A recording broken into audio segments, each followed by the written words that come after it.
आपण पाहताय आवाज वंचित बहुजनांचा। नमस्कार। बातमी आहे परभणी येथून। तालुका पालम। परभणी जिल्हा परिषद व पंचायत समिती निवडणुकांसाठी जिल्ह्यात राजकीय वातावरणामध्ये चांगलीच रंगत आली आहे। आज परभणी जिल्ह्यात वंचित बहुजन आघाडीचे युवा नेते सुजात आंबेडकर यांनी जोरदार प्रचार दौऱ्याला सुरुवात केली आहे।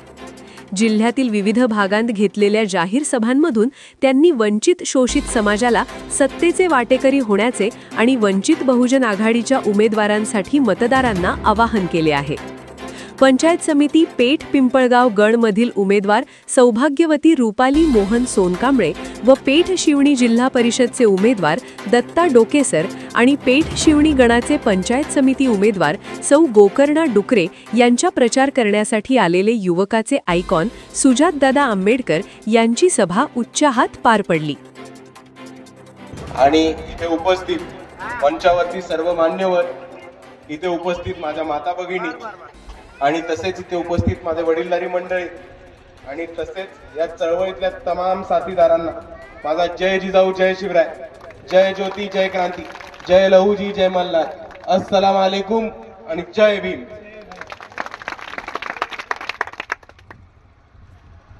मित्रांनो, आपण इथे जिल्हा परिषद आणि पंचायत समितीच्या निवडणुकांसाठी आणि आपण एक गोष्ट समजून घ्या की जिल्हा परिषद आणि पंचायत समितीच्या निवडणुका ह्या आपल्या सर्वांसाठी अतिशय महत्त्वाच्या निवडणुका आहेत। कारण आपल्या पुढच्या 5 वर्षात आपल्याला काय सोयी सुविधा मिळतात आणि त्या सोयी सुविधांवरनं, त्या विकासाच्या कामावरनं आपलं आयुष्य आणि आपलं भविष्य कसं राहणार आहे हे पुढच्या 5 वर्षामध्ये ठरणार आहे आणि ती पुढची 5 वर्ष कशी जाणार आहेत हे ह्या निवडणुकीवरती ठरणार आहे। इथे बऱ्याच लोकांना वाटतं की आमदारकीच्या, खासदारकीच्या निवडणुका महत्त्वाच्या। जिल्हा परिषद पंचायत समितीवाले काय करतात?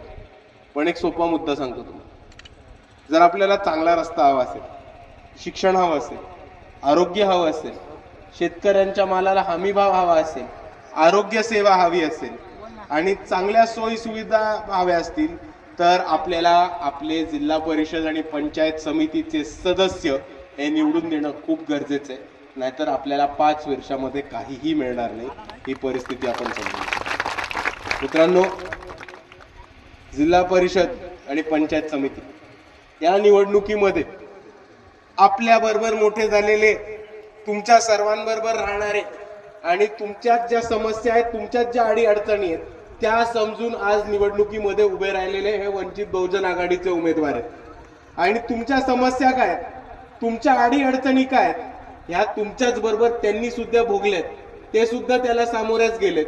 म्हणून त्यांना तुमच्या अडीअडचणी कळतात, पटतात आणि त्याच्यावरती ते मार्ग काढू शकतात आणि त्याच्यावरती ते काम करू शकतात। पण आता दुसऱ्या बाजूला विचार करा, जर कोण 500 कोटीचा गुत्तेदार आला, त्याला आपल्या अडीअडचणी कळणार आहेत का? नाही। त्याला आपल्या समस्या कळणार आहेत का? नाही। पण जर त्याला आपल्या समस्याच नाही कळल्या तर तो सोडवणार कुठे? सोडवू शकणार आहे का? नाही। आणि म्हणून मी आपल्याला एवढीच विनंती करतो की यावेळेस कोणत्याही श्रीमंत, गुत्तेदार, ठेकेदार ह्या सगळ्यांना बाजूला ठेवा। आपल्या हक्काचे, आपल्या गावातले, आपल्या घरातले उमेदवार आज वंचित बहुजन आघाडीकडनं उभेत आणि मी आपल्याला एवढीच विनंती करतो की यांना जास्तीत जास्त मतांनी। हा व्हिडिओ आवडला असेल तर लाईक करा, मित्रांना शेअर करा आणि हो, सबस्क्राईब करायला विसरू नका, कारण हा आहे आवाज वंचित बहुजनांचा, तुमचा हक्काचा आवाज।